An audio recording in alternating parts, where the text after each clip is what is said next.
Wait no longer. Greatness has arrived. Welcome to the Trophy Room, a PlayStation podcast made by the players for the players.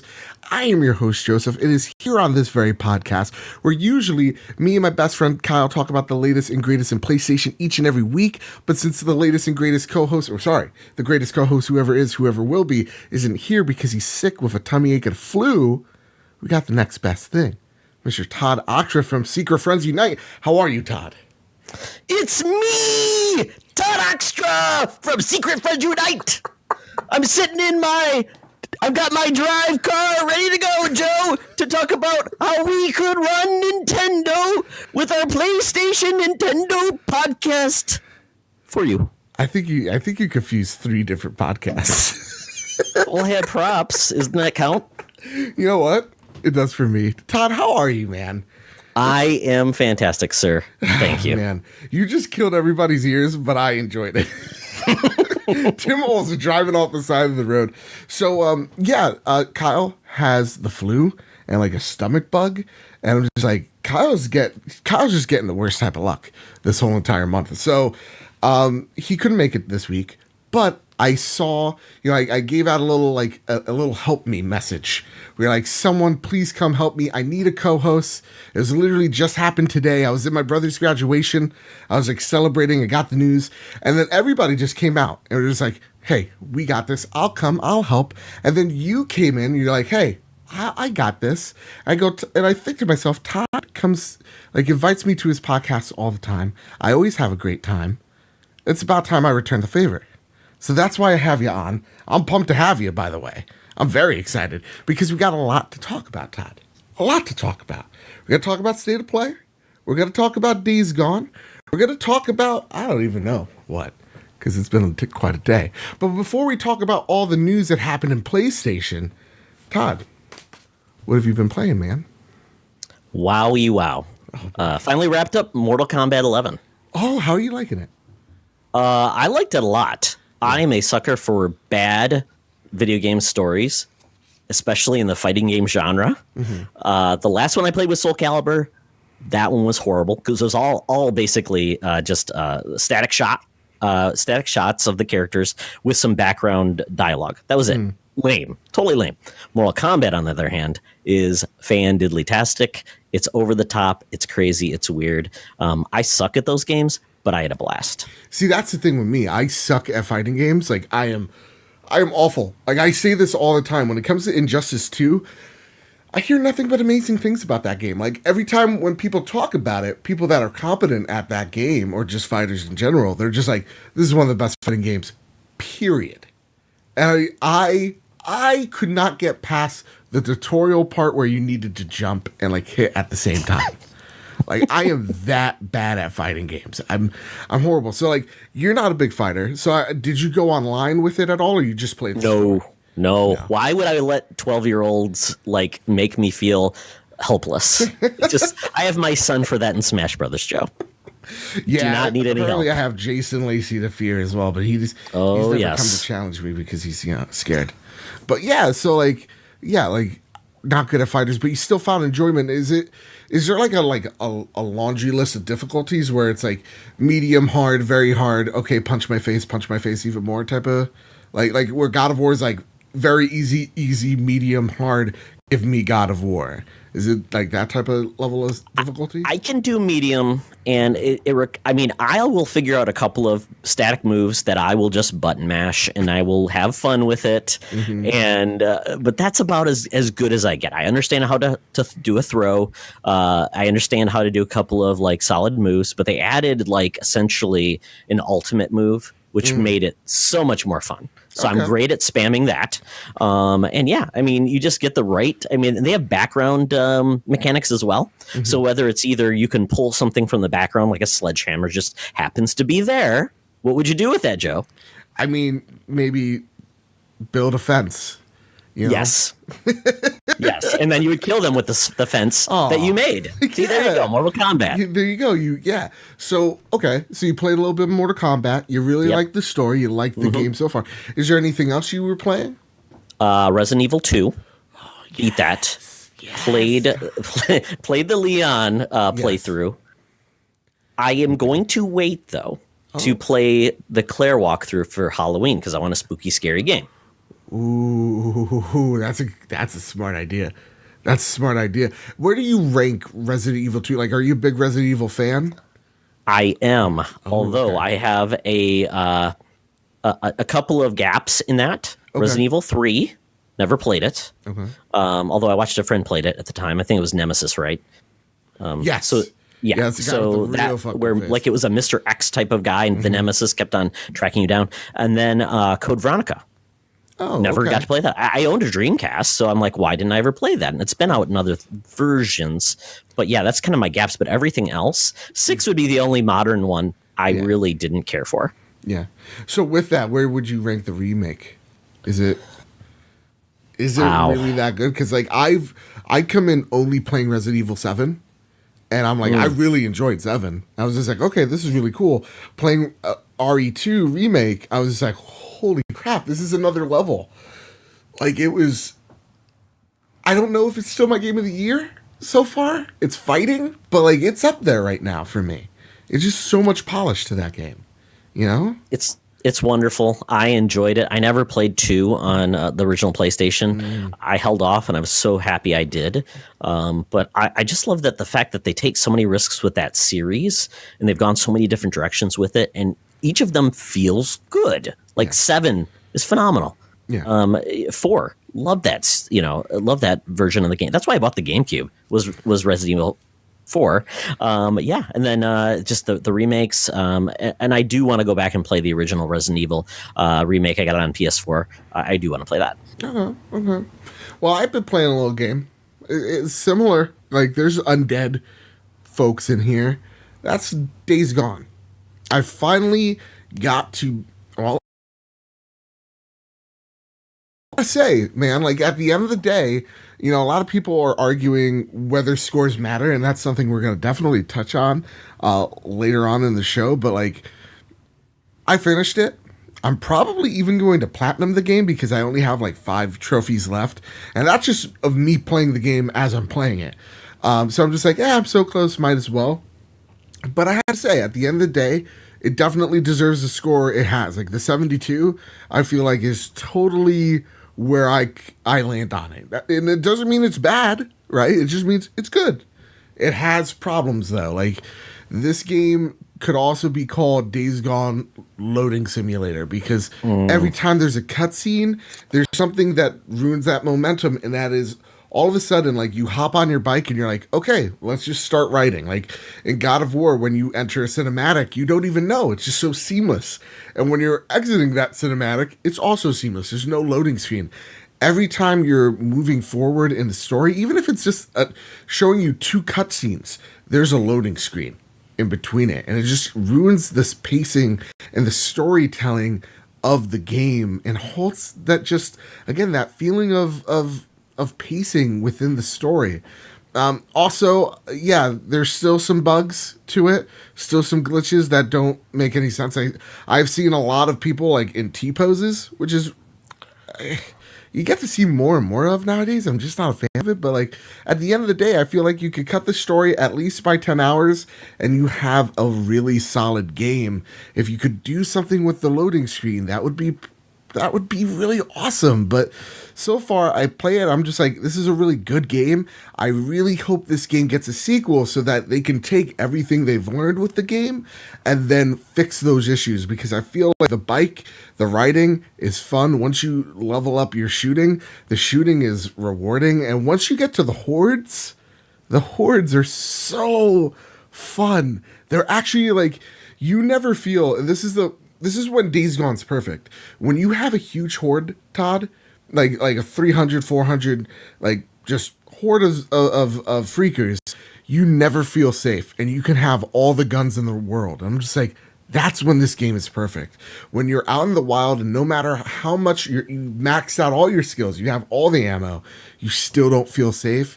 Those are the moments that Days Gone nails perfectly. It's just the story elements and the glitches and the audio bugs that really hinder this game from being a really great experience, and dare I say, even a Game of the Year contender. It's just those things. And then I played Rage 2. I'm playing it still. I don't know. It's another game that I'm kind of in the middle with, and so I don't want to say too much yet. But I feel like it has a similar thing with Days Gone, where in the beginning it's kind of meandering a little bit. They curse way too much, and this is coming from a guy that loves to curse.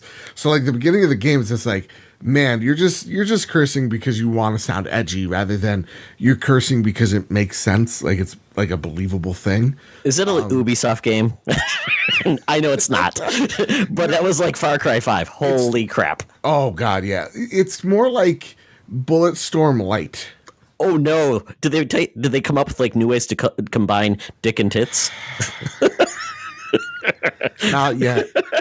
Favorite swear ever. But I think the strongest aspect is definitely the combat. Like, I wasn't enjoying it until I unlocked a few more things, and then I got the shotgun. I was just like, whoa. Okay, I like the variety in the weapons. And, like, the weapons have different abilities. Like, the pistol that you start off with is actually like a burst weapon. So every time you shoot it shoots 3 bullets. But when you're zoomed in, it shoots 1 giant bullet at people, which is really cool. Same with the shotgun. Shotgun's a shotgun, but then when you zoom in with it, when you get down the rails, it's just a focused blast, kind of like the shotgun in Apex Legends. And I'm just like, this is awesome. This is awesome. And then you get to freak out. You get to do this overdrive, which just pretty much puts the game to God mode. And you have other different awesome abilities. Combat, amazing. It's really great. Everything else, though, not a fan of. I don't even like the driving at all, even. And that kind of bums me out. So I'm kind of lukewarm on... It sucks. I really wanted to like Rage 2. I'm kind of just lukewarm on it right now.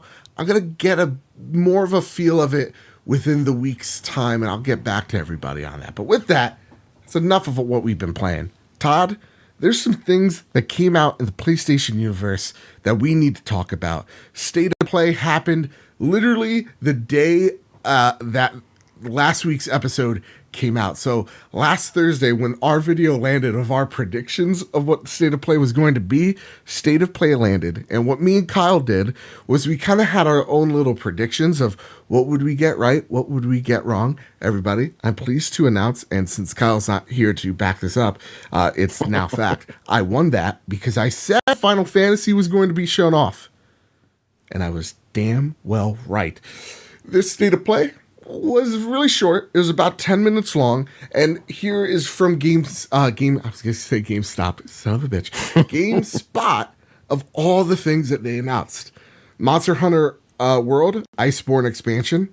Riverbound, it has a Minecraft art style, kind of like a top-down Diablo-esque, if I dare even say, like Minecraft art style. Cute, adorable.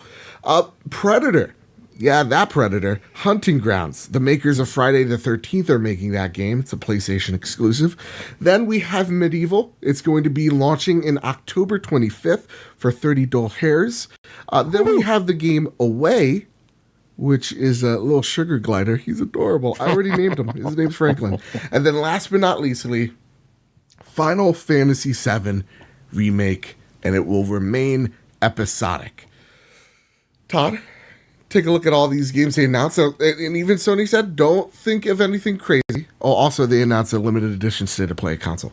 But they said, don't expect anything too nuts, right? We're going to show you, a few games that we have in store, nothing PlayStation 5 related.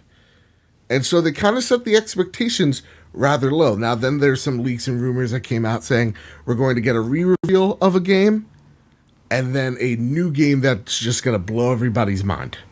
And then everybody got excited. So, with that, what were your expectations walking into the State of Play, Todd?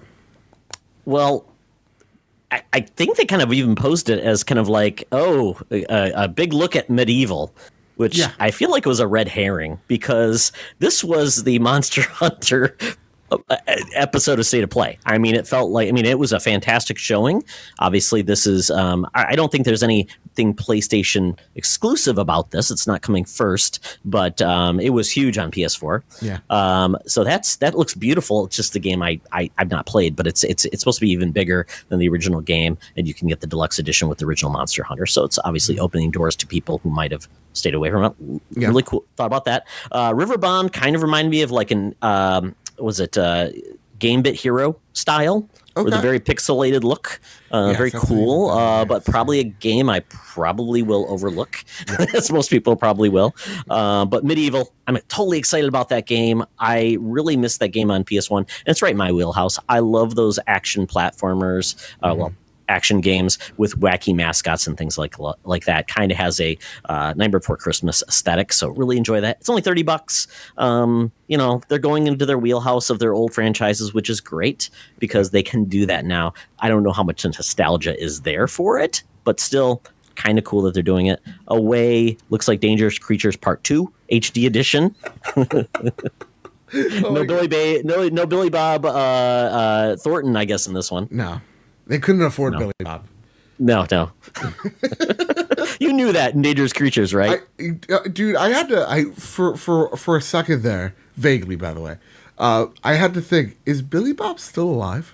And I'm like, yes, he is. God bless him. Yes. Yes. You know what? Hashtag God bless Billy Bob. You know? What's he doing? He's carrying around more vials of blood, I hope, of his loved ones. Oh, I think he's got that framed on the wall now. Oh, yeah. boy. And then Final Fantasy VII, it's the really only JRPG I've ever really played through and completed. So now, do you have any affinity for it? Like, you're like anybody walks away, it's like they've had a religious experience with it. I really enjoyed it at the time, but I'll be curious to see what they do with storytelling, because storytelling in video games have come so far from really bad text screens. There was no voice acting in that game, but the cinematic score, the cinematics were beautiful at the time. But I don't remember the inner bits or anything else that really impressed me. And it was like 120-hour game, and I just do not have the patience for that anymore. So now, my first question for you is, they said that it was going to be episodic like a few years back, and like the whole development on Final Fantasy VII has been all over the place. Like, it was an out of studio development, and then it changed creative directors, if I'm not mistaken, or internally it changed, and then it went back to a Square Enix in-house production. And then they said along the way it was going to be just a standard release, and now it's episodic. Does that worry you at all, or you're like fine with it? Joe, it's going to come out on 3 discs. That's the only way you can get it. This is disc 1. Like the original game came out on 3 discs. Fun fact. How crazy. Fun fact, if you went to disc 2, you couldn't go back to disc 1. Should they implement that? Oh, sure. Why not? A perfect idea. So like, but you still haven't answered my question, sir. I mean, how many hours of content would that be as an episodic? I mean, are we talking 3 episodes, which is 30 hours long?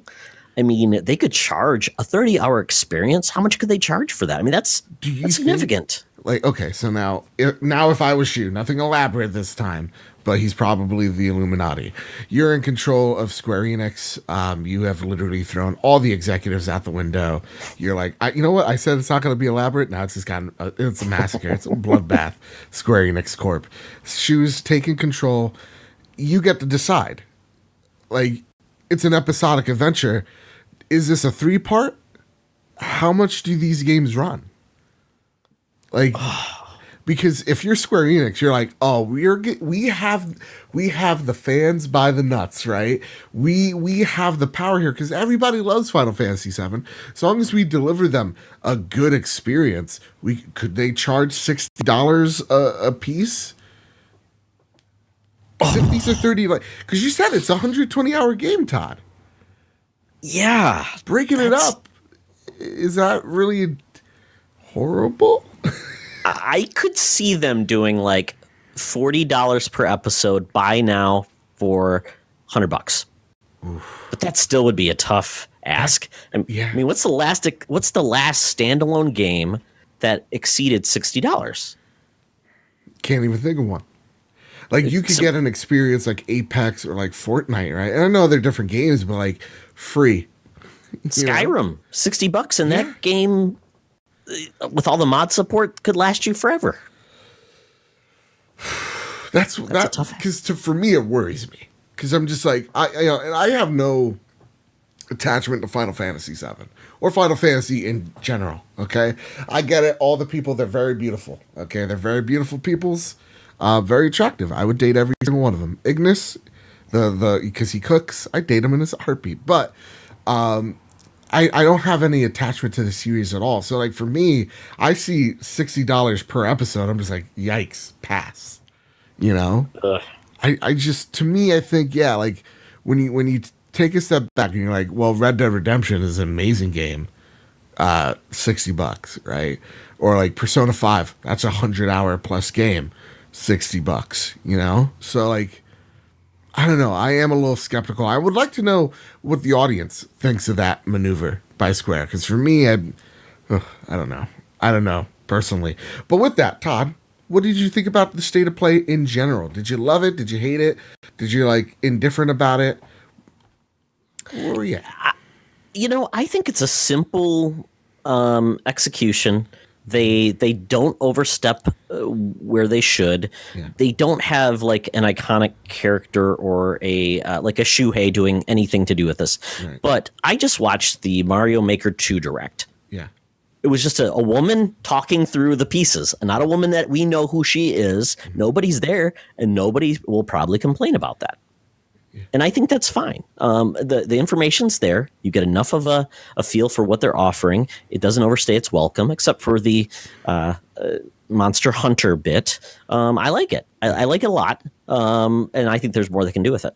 Yeah, I think I'm actually on the same boat. I was just like, yeah, like Grouchy Surge actually says this. Final Fantasy VII Remake has me drooling. Other than that, state of play was forgettable. How can Sony advance without repeating this mistake? Like, you look at everything, and I think if you look at everything through a magnifying glass, I think everything's actually really good. Like, you're a big Monster Hunter fan, there's a big chunk for you here, right? If you're excited about Medieval, you now know when that game comes out. Final Fantasy VII had everybody talking. Predator was something I was just like, I thought it was SOCOM. I got really excited because it's all just... Oh, me too. I thought the same thing. Like an old, forgotten franchise, not come back, hasn't been seen since what, early PS3? Yeah. So I'm just like, or actually late PS3, right? SOCOM. Was came it? out after Kills. Anyway, not important. Like...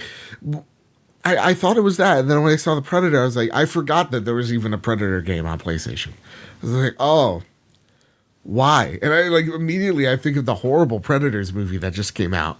It was awful garbage, and I was just like, why this? Why this? But then when you read who's making that game, makers of Friday the 13th, they're a great studio.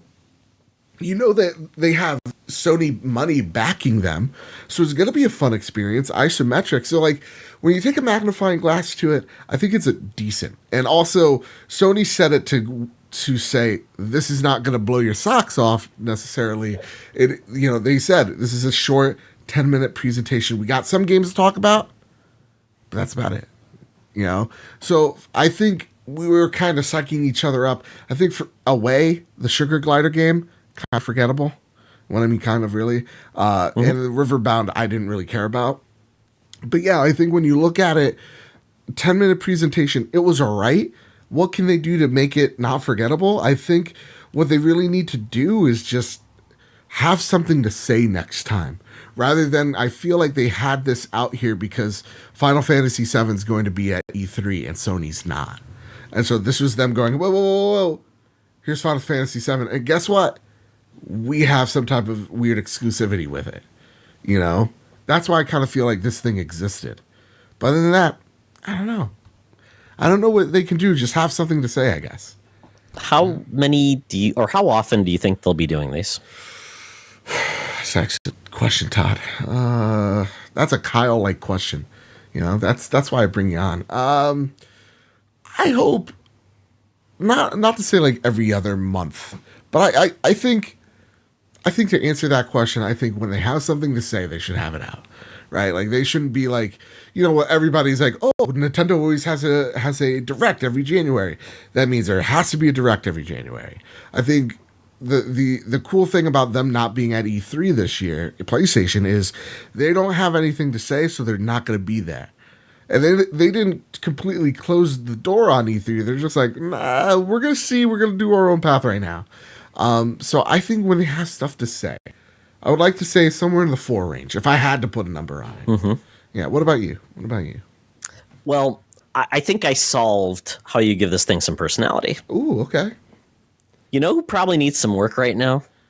Oh, God. Kevin Butler. Fuck yes. Just imagine how much swagger that would bring. I mean,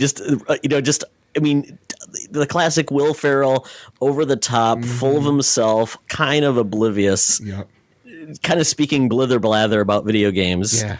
Or maybe, or even if that's not possible, what about the guy who hosts the campaign with the gamers, for the gamers? He's almost like a bartender or whatever he is. Oh yeah. What about him? Yeah. Oh, I know. He's been in a few movies. That guy. Yeah. Yeah. Like the guy who's maybe that's what they need to do. Yeah. He's like in a vault full of awesome fucking weapons, and I'm always jealous of that guy because like he's an actor. He's probably never held a controller in his life. And I was like, dude, Aloy's bow is right above you. Get that bow out there. I want to see something happen with it, But yeah, no, that's excellent. They could play with their old characters. I mean, they could bring in Daxter could host. Oh my God. Sweet Tooth. I don't know. Yeah. Play with the fun. But yeah, dude, have Kevin Butler. I mean, usually I'm the type of guy where like, don't show me anything fun. Get right down to business. But you said Kevin Butler, and oh boy. I bet. I'm 100% in. Well, our next question comes from Mr. Bohotep himself. He says, I feel like there was many things to be excited about in last week's State of Play. Final Fantasy, Away, Medieval Remake, all the things I'm looking forward to. That said, I'm intrigued by the original Predator. We've seen that style of shooter in the past. Ooh, I'm sorry. And then he goes on to say, this is my bad because I did a piss poor job at copy and editing. What do you do to that Predator game to make it feel or make it feel fresh and not stale? Because it is an isometric-esque game. I'm just like roll it out like you would Friday the 13th. I like to see different Predators out there and like different abilities. Like this Predator gets his Predator dogs, that aren't completely useless. What about? So I don't know the movie rights. This is a Fox property, which Disney owns now. But remember that series of movies that had like Arnold Schwarzenegger, Dolph Lundgren. What was it called? Expendables? The Expendables. Yes. Bring in the Expendables, because Arnold's already in Predator. Carl Weathers, Jesse the Body Ventura, but do those type of things, just like with whatever that one series was with all of the serial killers. Bring in all the tough guys, Van Damme. Bring in those type of things. Give them their special moves and things. I mean, Van Damme versus Predator. What?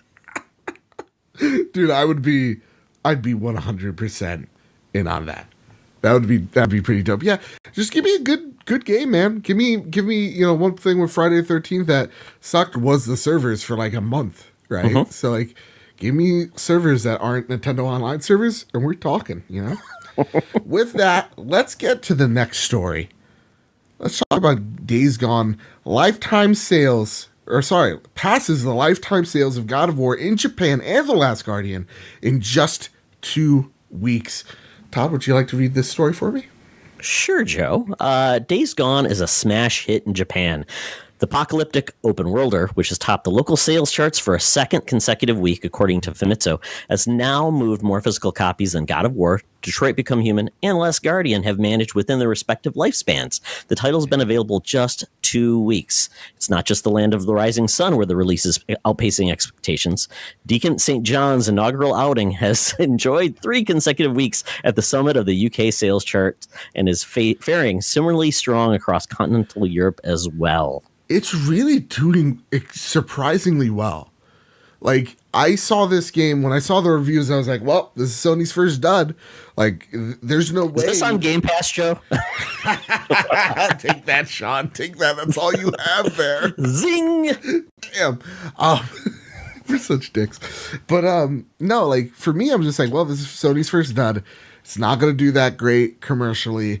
I got worried for Bend because I'm just like, I don't want anybody to lose their jobs, even if, you know, the story's kind of lackluster or whatever have you. Like, I want everybody to do well. Even Xbox, all the folks over there, right? Like, Sea of Thieves came back after a year. That's awesome. That's fantastic. But, like, you know, I don't want to see anybody lose their jobs because game wasn't up to snuff or the vision got a little bit too ahead of them. But with that, it seems like the game's doing great, even with the review scores. So my question for you, Todd, it seems like we have this every once in a blue moon. Are review scores relevant anymore? Is Mikey Ibarra right? Should we just go watch our streamer and see if we like the game? Is that the more relevant way of, I guess, absorbing that content? I mean, that's a good point. I mean, typically video games are kind of reliant on good reviews for their success versus like movies, which are dumb fun. You can have the worst movie in the world, does great, and the reviews don't matter because every guy down the street has $10 he wants to spend just to get away from the world for 2 hours. Mm-hmm. An experience like this, $60, and maybe it's a 60-hour. Well, you said it was a really long game, and when the reviews don't come out, people are less likely to just give something a try. So I don't know. I mean, is there any streamers that are really pushing this game or really behind it? I mean, so like we had Joe After Work on the show 2 weeks ago, and he just beat the game on stream. He's really enjoyed himself. I feel like it's one of these games where like a lot of people are like, yeah, we get it. It's not the most, you know, this game is, I guess to say it, this game's Avengers Endgame, right, of movies, where it's a great popcorn flick. It's not going to win Best Picture, but I'm here to have fun. And I think that's what people got out of this game. I think this is also an anomaly. Like, I'm honestly confused by its success because I walked away from it going, you know what? There is something to enjoy here. I can't wait until the next game where they figure that out. You know, I hate to say that Mikey Ibarra is right. Not to say that because it gives, you know, Xbox a win or whatever, because I think reviews are important.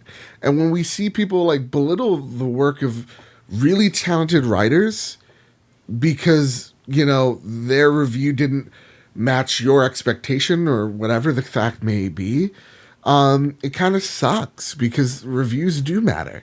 You want that type of journalistic integrity when you're talking about a video game, because you want to make sure that the product is decent for the viewer. So I think it comes down to the line of what everybody's missing is that a 7 isn't a bad score. It just means it's a good game, but it has problems. And I think Days Gone launched in a time where though Mortal Kombat exists, fighting games are still so niche. Still, they're like as much as you love it, like it's still a very small demographic of players. So when you have a drought period, people just want to play something, and they're going to go to the theater, or they're going to go to their GameStop or whatever.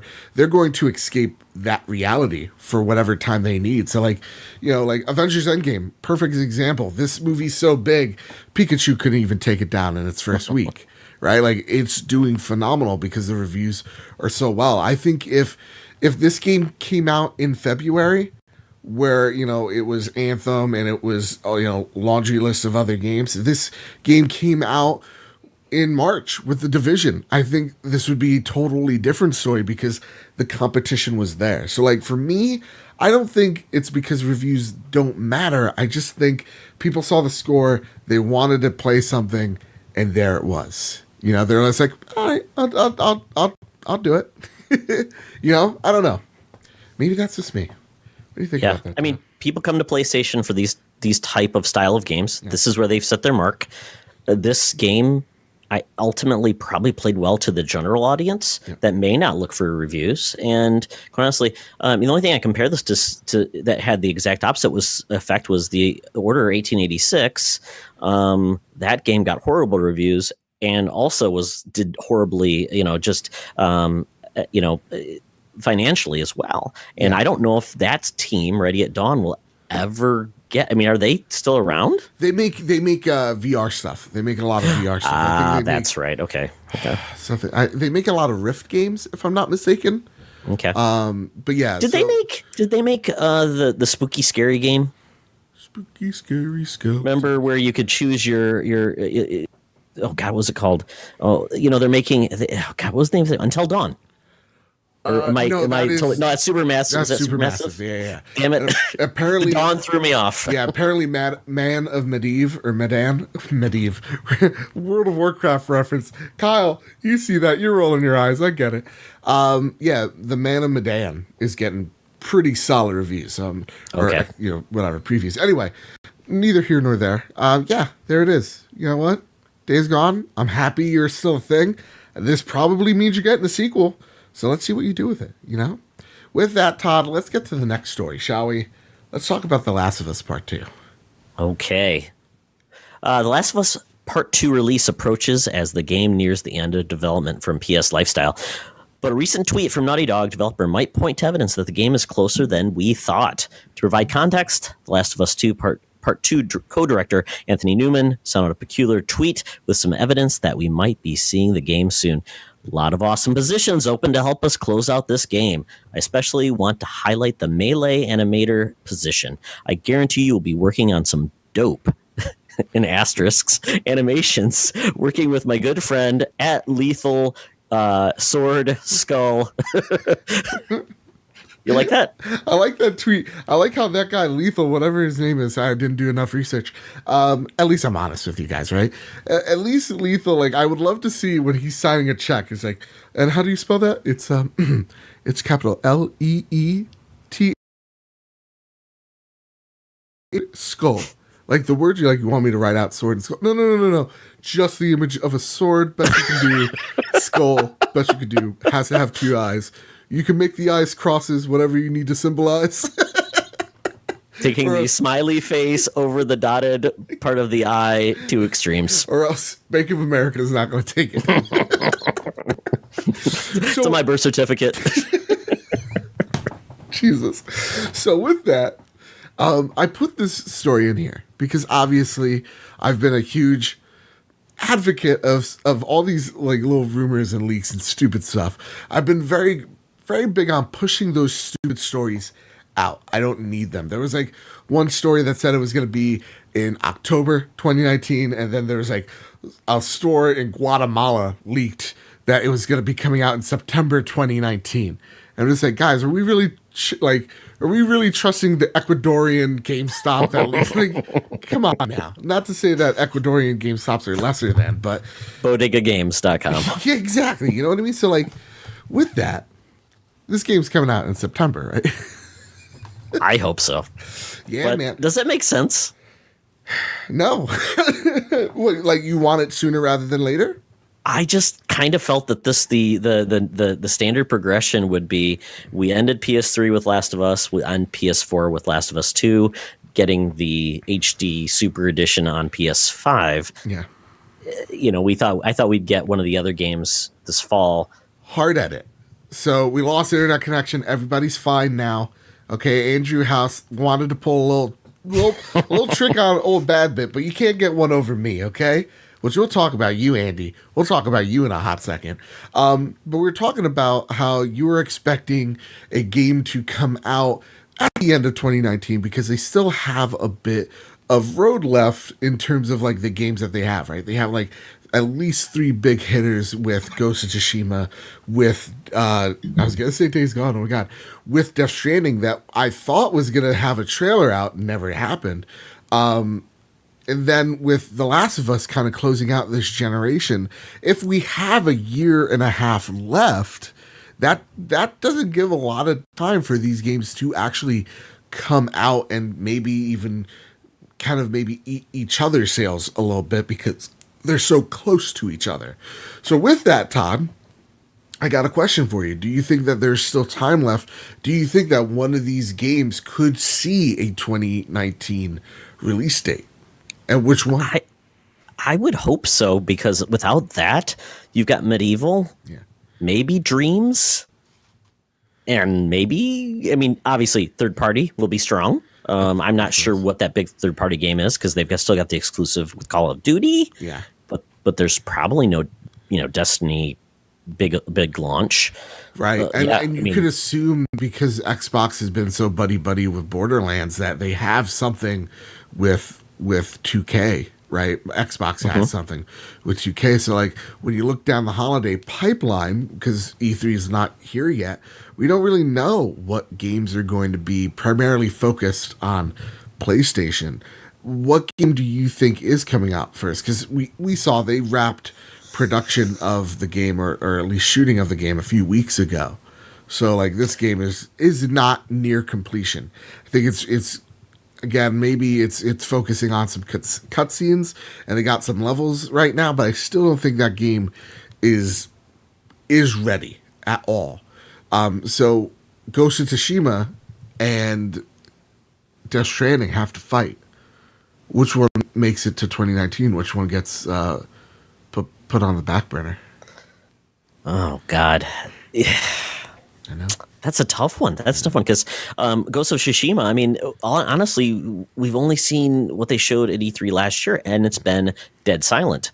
They didn't show anything because that's it. So I just don't know how far along they are, although that was the last thing they worked on since Second Son, right? Yeah. Which was a launch title. So Light, yeah. Maybe it's ready to go. Yeah, that trailer, you did get to see gameplay footage from it. Yeah. And it did look fucking crazy dope. So I honestly think, in my heart of heart, it is Death Stranding. I think that trailer that they have ready, something inside me is very optimistic on this game coming out first, because we expect it to be delayed because Kojima's Kojima. But I also think Kojima doesn't have a leash tugging at him, so he gets to do what he wants.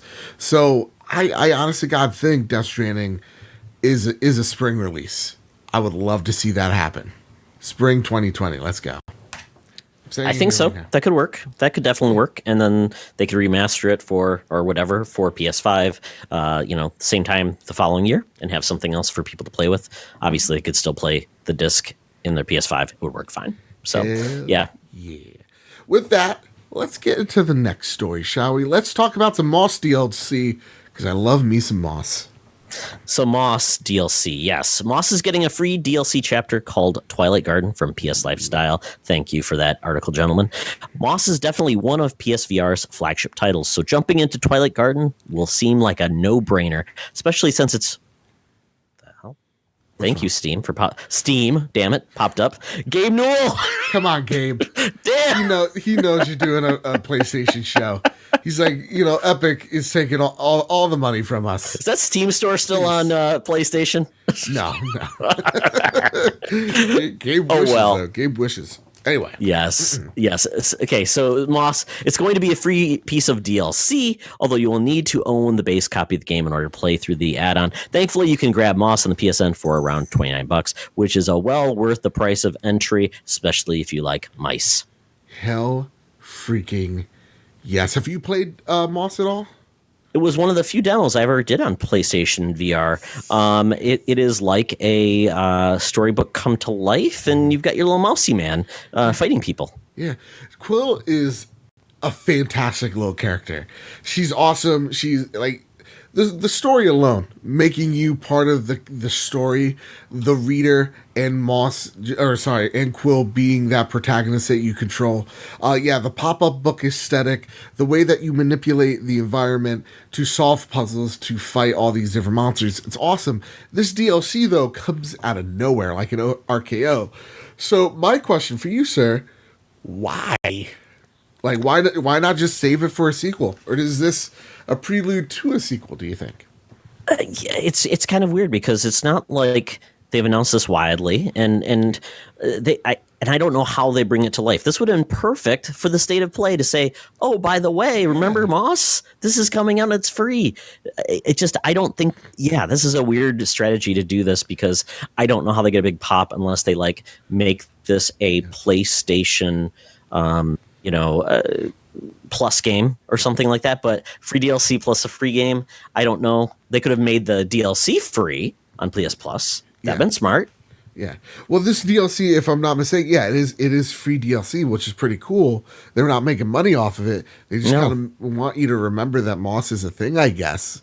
But for me, it's awesome to see that a game like Moss is still gaining support via its developers. They're still making stuff for it, and there's still a reason to go back and try that game out. I think the reason why it wasn't at State of Play was probably they didn't have the time to cut a trailer for it, and because of the flack that they got with the first State of Play, I think they didn't want anything really VR-y in this State of Play. They wanted it to focus, Sure, on PlayStation 4. But hey, if you have Moss, there's more DLC to go.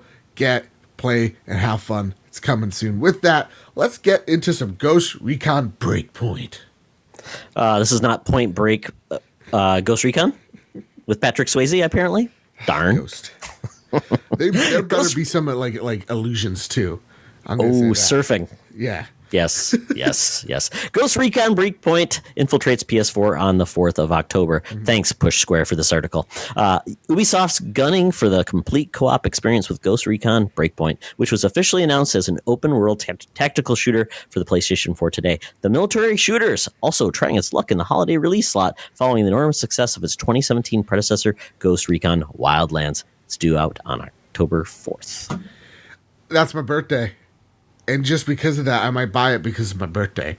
Because I have this little rule for my birthday: you have to treat yourself. It's the ultimate treat yourself day.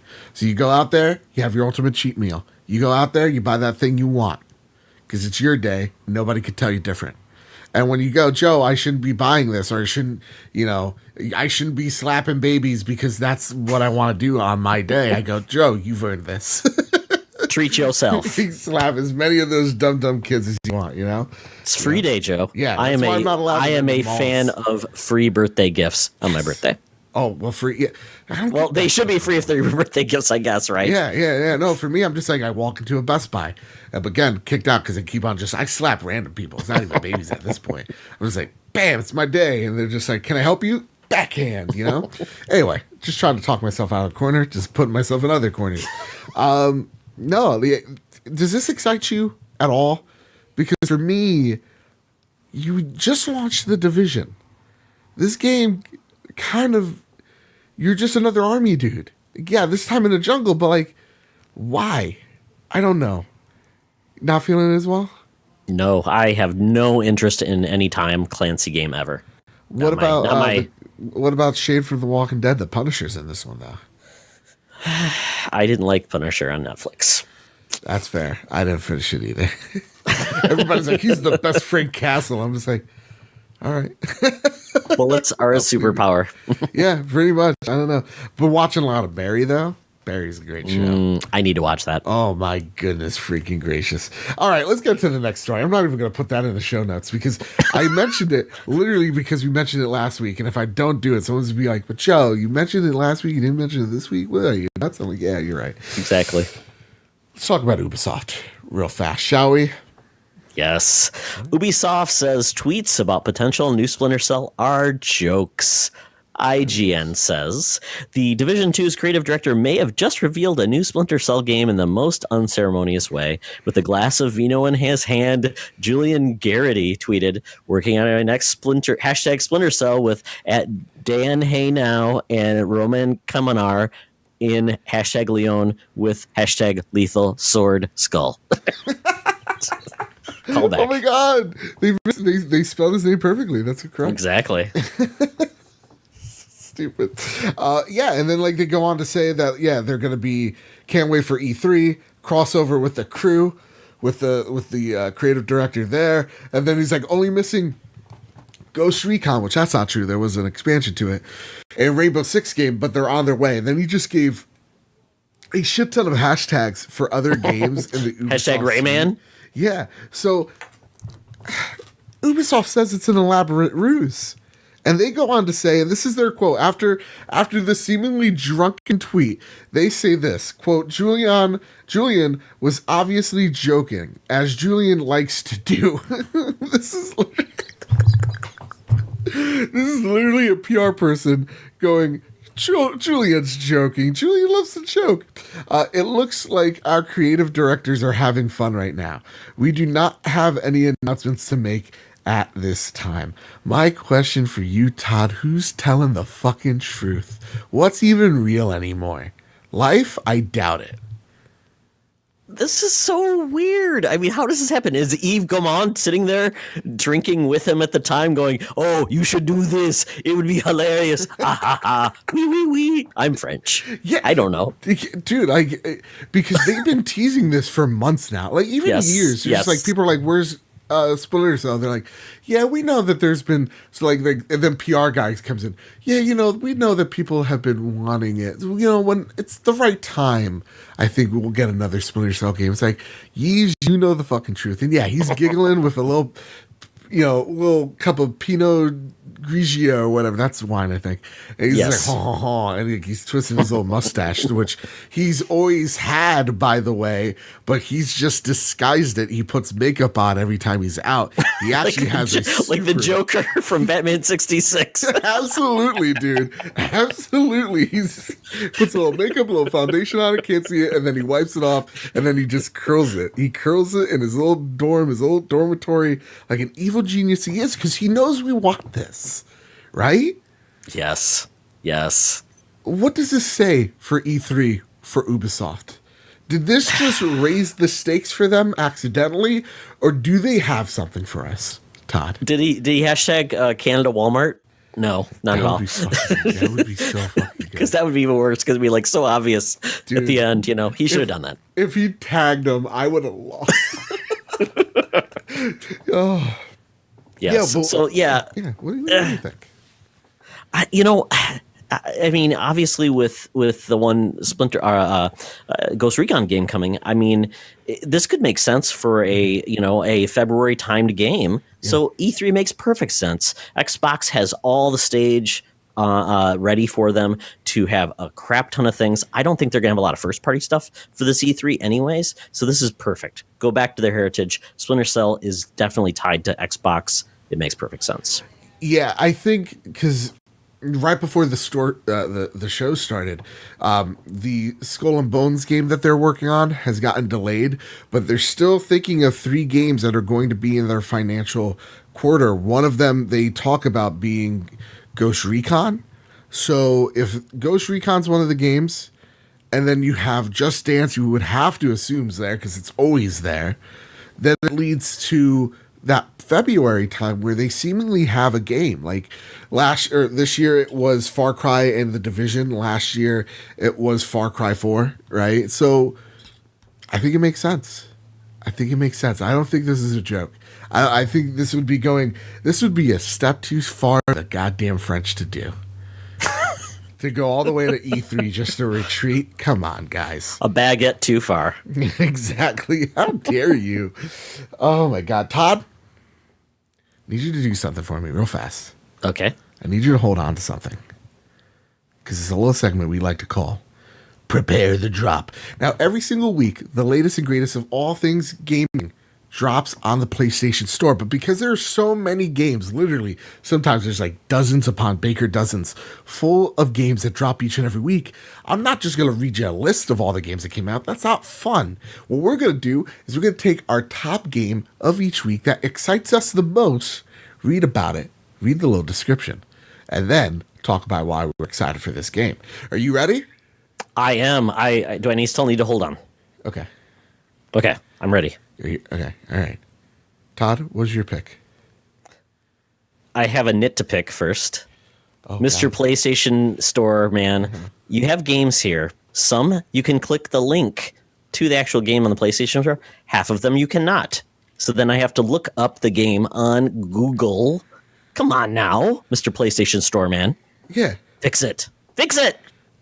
Come on. What are we, the Xbox Store where everybody's just like strewn all over the place?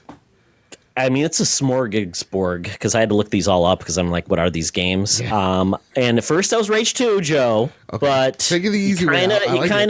You kind of set it out there. Yeah. But the game that I think that just teased my my funny bone the most is called Feudal Alloy.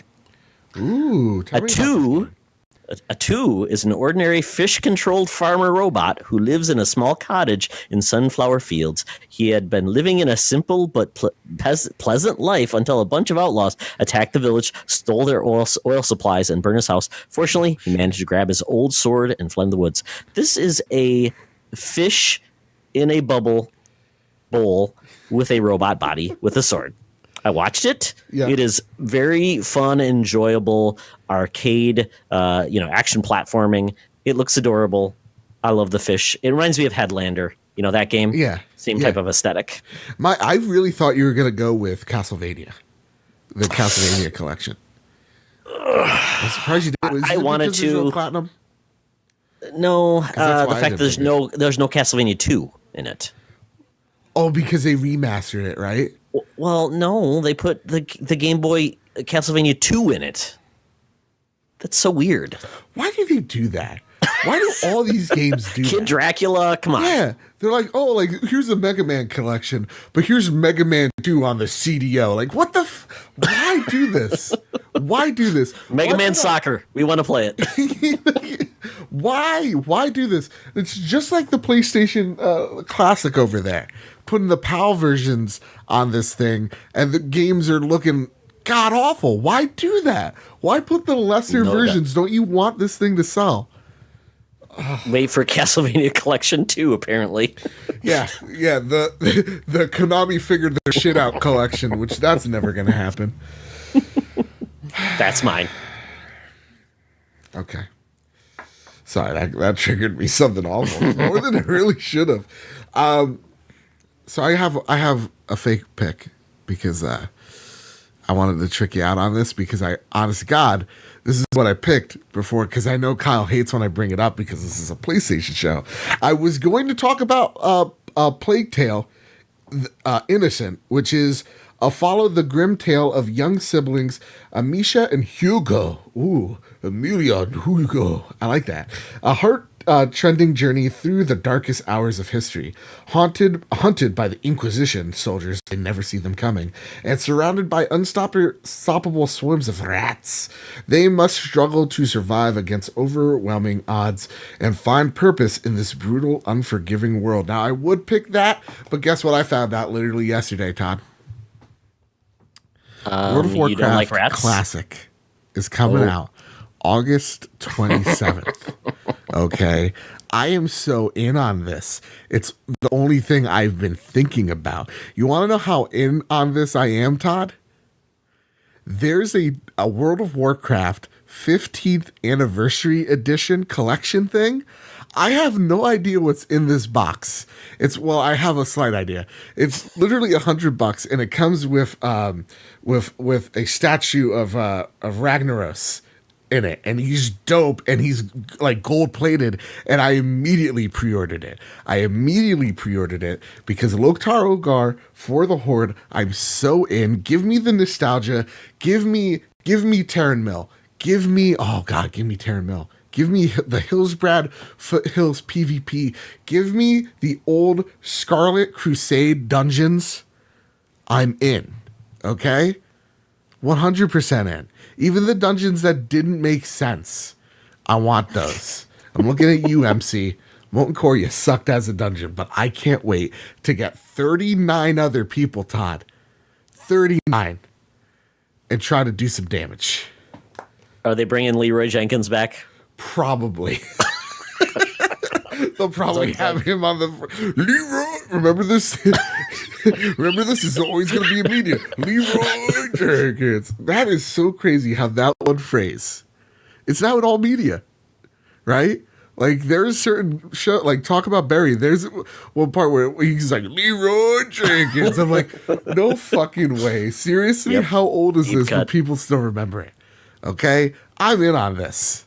I think after this comes out, we're just going to rename this the trophy room to like the Azeroth room or something dope. And I love it. I can't wait to see what's in that box. It's probably a dead, one of those Murlocs. Yeah, I love them. Exactly. Joe, I wanted to point something out. I did watch one of the trailers for one of the releases. It's called The Padre. It brings up a movie with Christopher Walken, I believe, first. But then I found this game, and I swear I thought you did the narration for it. I thought it was all your voice work. It's a weird. It's called The Padre. Just called The Padre? Okay. The Padre. Yeah, it's a weird game. Well, it's like, by God, this is a game about a little boy. No, more of your spooky ghost voice or your spooky voice. It's about a little boy. That's right, yes. Check out the trailer when you get a chance. Yes. A little Padre. Oh, man. Have you seen, before we get to the snail mail, the kids going to watch Detective Pikachu? And they watched a horror movie instead, like something really awful? La Llorona, I think. Oh my God. Yeah. I bet that was Nintendo themselves. That's their way of brainwashing these kids to buy awful consoles, right? It's a joke. It's right behind me. My Switch. Anyway, let's get to the best segment we have on the show. Called Andrew House's Snail Mail. And I think last week I crossed the line. Because I didn't want to tell anybody this, but Andrew House called me. And he threatened me, and really, weirdly enough, an awful British accent on the man, which makes me believe he's not even British. But Grouchy Surge somehow hacked my phone to get these emails. Okay, 30,000 of them, and then all of a sudden, Kyle's sick. He has a stomach flu. I'm thinking Andrew House poisoned him. MI6. I think I crossed the line. I think he comes from chimney sweeps, so watch out. Thank God I don't have a chimney. That's the only thing. Andrew House is kind of like a vampire because he can only enter your house with permission and via chimney sweep. Like my mom, she'll let anybody in the house. So like he's attempted several times. He knocks at the door. My mom's like, "Hello, who is it?" He's like, "May I come in?" He's like, "Yeah, sure, whatever. You're one of Joe's friends. Come on in." And then he's like, "Yeah, more like arch enemy." He's like, "What?" "Nothing, good friend." And he's like, "Do you have a chimney?" And she's like, "Nope." He's like, "Fuck." My power has been removed. Yeah. It's like, all right, I'll try again next week. Invest in the chimney. But I don't need permission. I steal that motherfucker. Anyway, so usually you can write to us via the Casa de Badbit Discord, or you could tweet at us, PS Trophy Room, each and every Wednesday before we start the show. We ask for questions, so please follow us, tweet at us. It's always appreciated. This week, again, so many responses. Thank you all so much for all your support. This week, we got one snail mail, because we use the other two for the state of play. And this comes from the most famous Seamus I've ever met in my entire life. He asks, I should have asked this question last week. Don't worry, you're here now. But his behavior and the reports about Randy Pitchford, has the behavior and reports about Randy Pitchford affected your excitement for Borderlands 3?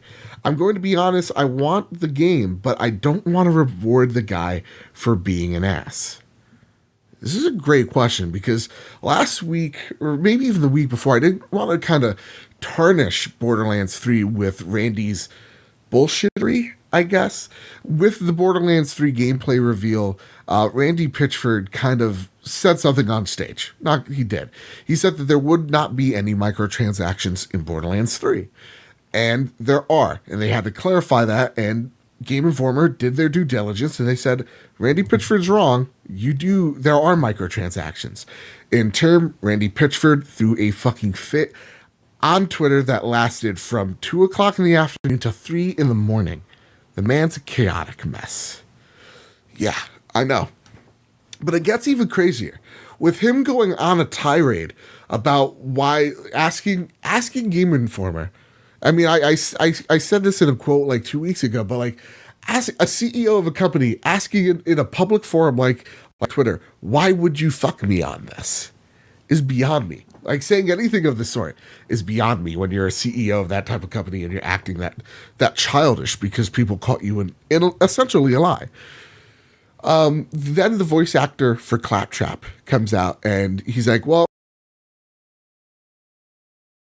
he's a piece of crap. He didn't pay me for the work that I did as Claptrap, and he assaulted me. He pushed me.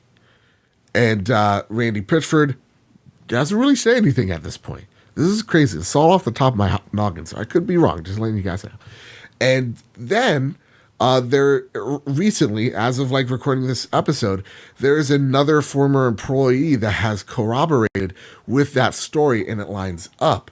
At the same exact time, the story of why Randy pushed Claptrap was because this actor was actually part of the team over at Gearbox, and he overheard that Randy was going to try to sell the studio to this third party. And so stories are all kind of aligning that Randy Pitchford is not just an asshole, but he also tried to sell Gearbox, and he's also tried to bone people out of their fair pay, while at the same time lying to consumers about what's in his game, which is, he doesn't need to, because everybody's pretty much chill with what they're getting with Borderlands 3. Like, it legitimately looks great. This game looks great. You see the hard work that these people are pouring into that. In all honesty, Randy is not the creative director of this game. He's just the CEO. He oversees everything else. But there's another creative director working on this game, and a whole other team working on this game passionately, doing their due diligence to make sure we get an awesome experience. So with that, has the behavior of one man tarnished this reveal of this game for you, Todd? Quite honestly, no. Okay. And thank God the CEO of my company has never gone on the Squawk Box or whatever, CNBC, and called people douchebags. that's not a good look. Yeah. Yeah, I mean, ultimately, like you said, I mean, a game isn't made by one person, and these are people's livelihoods. They put a ton of time and effort, probably 6 years into this game by now. And I want to reward them, not him. I don't know how to do that. I can't say, like, I'm writing a check for this game to exclude Randy Pitchford from his cut. I don't know. Yeah. No, and that's a conundrum, because like you do have I'm thinking of other famous people in the industry that are unsavory, that are like, you don't want to punish a studio because of one asshole, right?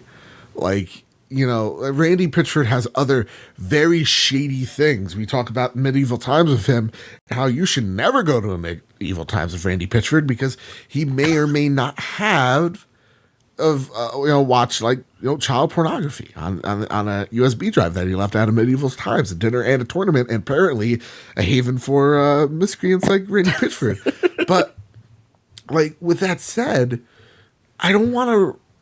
It sucks, because like, I hated, like, Colonial Marines is a game that has been marred. It's a piece of shit, and that was Randy going, "Hey, we do this because we love it." And it wasn't even Gearbox that made the game. It was another development that they hired to take on this game.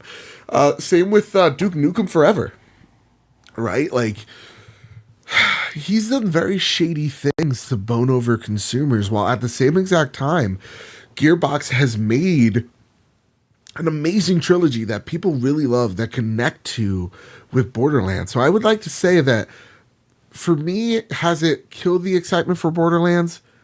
It's tarnished it, because I'm not talking about Borderlands and how awesome it looks. I'm talking about how Randy Pitchford is such an asshole over Borderlands 3. And that's the thing that irks me at the end of the day, is that the conversation isn't, look at how Borderlands is, or look at how Gearbox is respecting what the fans want and the fans' wishes. It's, look at Gearbox's CEO, Randy Pitchford, make an ass of himself for days on end, and now possibly get himself in a bigger, deeper lawsuit that he already's in. And it sucks. But I think, should you buy it? I think look inward with that one, right? Like, if Randy bothers you that much, I would say no. But if you could look past that one guy, because I get it, I don't want to support Randy Pitchford. Like, don't get me wrong here. And that's something like I have to come to grips with. So like, I don't want to support this guy, but I know other people work really hard on it. I'm going to buy Borderlands 3 kind of begrudgingly, but I do hope that they find new management, because what's going on right now man, if I'm upper management at 2K, I'd be like, dude, what is going on? You know, like, what's going on? That's the bigger question. So, again, that's my biggest concern isn't what he. My biggest concern, I think, at the end of the day, let me get this in English, is not what he's saying to us, but what he's doing behind the scenes. Like, if he's this much of an asshole in front of us, how is he treating his workers? Right? Yeah. That's the tough thing one. I'm really afraid of. Yeah, I mean, 2K is the publisher, right? Yes, they publish it. And they are, I'm trying to think who is actually the head dog. Take-Two? Are they over 2K? No, they don't own Gearbox. Gearbox is independent. Can they do anything as the publisher, though? That's what I'm wondering. Can they say, Randy, your bonuses or whatever you're going to get could potentially be at risk for damaging this property. You need to take a vacation and come back in 6 months. Yes, I think that they're having that conversation, but it's not, hey, Randy, take a vacation. It's, hey, Randy, shut the fuck up. You know, it's like, yeah, shut your mouth just for a minute here. You know, you need to lay low for a while. You know, that's what I think. That's a tough one. Yeah, it's tough. It's tough. But with that has been the trophy room. That's Andrew House's snail mail. I didn't sneak into his house this week. I've learned my lesson. We're going to have to find another executive to steal their Turkish delights from. But with that said, I just want to thank everybody for being so amazing, being part of this awesome community, staying with me as we do and say wacky and dumb shit that's around PlayStation. Thank you all so very much. With that, Todd, thank you for coming out. Again, such short notice. Thank you. You're freaking awesome, Todd. Do you know that? Has anybody told you that? Awesome. With that, Todd, where can people find you? First, Joe, tell my wife. Thank you. Second, Jamie, get out here. Second, do a podcast all about all things geek. We just now have a spin-off video game show that comes out every 2 weeks with Mark Carabin, which is a lot of fun with the Canadian Gamer. At Secret Friends U on Twitter and Secret Friends Unite podcast for everything we do in the world of nerd. What does your wife say? Karen. I'm going to say Karen. Christina. Okay. Close. Yeah. All right. Christina, your husband, he's a very nice man. And you named your son something really badass. So, dude, dude, your son's name is Logan. How cool is that? Snicknicked. Like, dude. It's like, I bet he came out of the womb. He's just smoking a cigar. He's like, what's up, Pop? I'm the best at what I do. Yeah, exactly. I'm the best at what I do. What's that? Being born, that's what. With that, you can find the Trophy Room here on YouTube or at iTunes. Please rate us 5 stars. Google Play, SoundCloud, wherever there's an RSS feed, you can find the Trophy Room on. Again, each and every Thursday. Please rate us 5 stars, all that jazz. Follow us, PS Trophy Room. Follow me at Mr. Badbit. With all that said, and with all that out of the way, everybody keep your wits about you, keep hunting, and keep playing PlayStation.